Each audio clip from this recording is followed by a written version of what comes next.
안녕하십니까. 10년째 재무설계학교를 운영하고 있는 공인재무설계사 김현용입니다. 오늘도 이제 보험 리모델링과 관련해서 한 가지 사례를 소개해 드리려고 합니다. 여러분들은 보험이라는 상품을 왜 가입하시나요?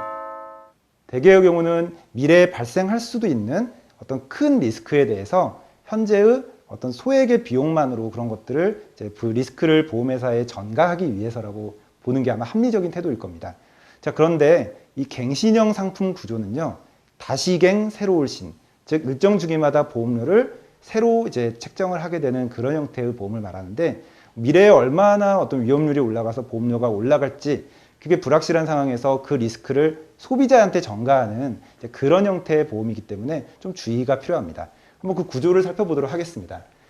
이제 나이가 많아지면서 위험률이 높아지기 때문에 주로 상해보다는 질병 쪽에서 두드러지는 현상인데, 이제 보험료에 대한 이제 올라갈 가능성들이 점점 높아지게 되고요. 실제로 이제 뭐 노후라든지 좀 나이가 많이 들어서 많이 아프게 되는 그 시점 가면 보험료가 젊었을 땐 별로 안 올라도 많이 오르게 될 가능성이 큽니다.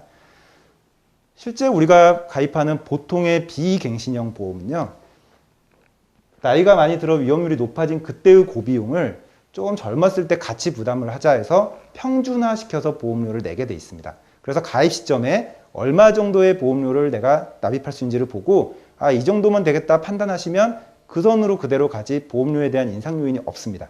자, 근데 만약에 그게 한 20년 정도만 나는 납입을 하겠다, 이제 근무하는 시간 소득이 있는 동안만 하겠다라고 하면 납입 기간이 보장 기간하고 달라지죠. 그래서 보험료는 조금 더 올라갈 수 있지만, 이제 그 기간이 지나고 나서부터는 남은 몇십 년간은 보험료는 내지 않고 보장을 계속 받으실 수 있다는 장점이 있습니다.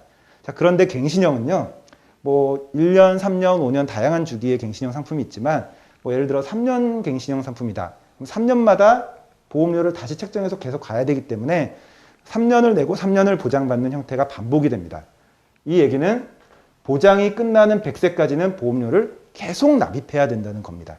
그래서 많은 분들이 보험료 인상에 대한 이슈는 좀 걱정을 하시면서도 또 보험료 내는 기간까지도 굉장히 길어진다는 부분들은 좀 놓치시는 경우가 많아요. 그래서 이제 갱신형 구조와 비갱신형 구조를 보실 때 현명한 금융 소비자라면 보험료가 얼마나 오를지 모르는 그 리스크에 대한 거는 보험사에게 맡기고 약간의 비용이 들더라도 비갱신형 구조로 가시는 게 합리적인 선택이라 봅니다. 비갱신형 상품과 갱신형 상품을 비교할 때 좀 주의하실 것 두 가지를 말씀을 드리면요.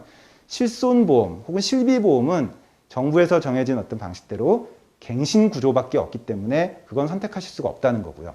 그리고 두 번째는 이제 나이가 좀 많으신 분들이 이제 현재 만약에 비갱신형 상품을 그때 가서야 가입하려고 하면 너무 고가가 되는 경우가 있어요. 뭐 안보험 같은 것들이 대표적인데, 이럴 때는 이제 갱신 주기가 15년처럼 굉장히 긴 갱신형 상품이 존재한다고 하면 차선책으로 그런 걸 선택하시는 게 비용적인 부분까지 생각했을 때는 나은 선택일 수 있습니다. 젊은 분들은 비갱신형이 항상 더 좋다는 걸 염두에 두시고, 이 부분에 대해서 더 자세한 안내를 받고 싶다고 하시면 한국 FP협회의 그 재무설계사들과 함께 해보시는 것도 좋은 선택일 것 같습니다. 자, 오늘은 이 정도로 마무리하겠습니다. 수고하셨습니다.